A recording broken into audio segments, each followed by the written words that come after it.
You know what time it is. 30-second devotion. Jesus calling. October 28th. Imagine that Jesus is speaking. Let's get it. Do not expect to be treated fairly in this life. People will say and do hurtful things to you, things that you don't deserve. When someone mistreats you, try to view it as an opportunity to grow in grace. See how quickly you can forgive the one who has wounded you. Don't be concerned about setting the record straight. Instead of obsessing about other people's opinions of you, keep your focus on me. Ultimately, it is my view of you that counts. As you concentrate on relating to me, remember that I have clothed you in my righteousness and holiness.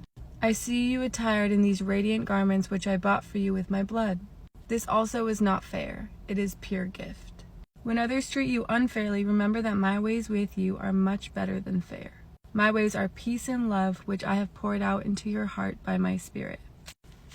There are so many little nuggets in this one, and such a good thing to remember because life isn't fair. But even though life isn't fair, say something wrong happens to you, the best way to cope is to remember that God fights your battles. God is your defender, so He will clear your name. He will fight for you behind the scenes. Whether you actually see fruit of that in the future or not is unclear. Tangible fruit, like for example, someone maybe coming back and apologizing to you, or it's done internally. So you were able to get healing and all the right things inside of you. That was God's way of proving your case because you're free.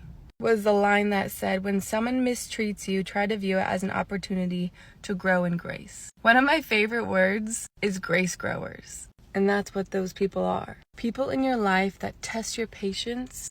For example, maybe coworkers that drive you nuts. Or people at a coffee shop, whatever it may be. Anyone who irks you, or people that do your biggest pet peeves, those are all grace growers. People that will help you grow in grace for humanity. And this is just one example of how God can use people in our everyday life to grow our character. It says, instead of obsessing about other people's opinions of you, keep your focus on me.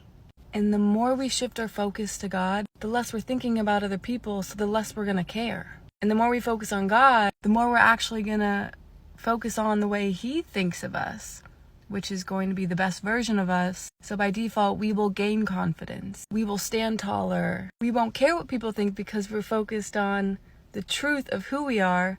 So no matter what anyone else says or thinks of you, it more bounces off of you rather than gets you to question who you are.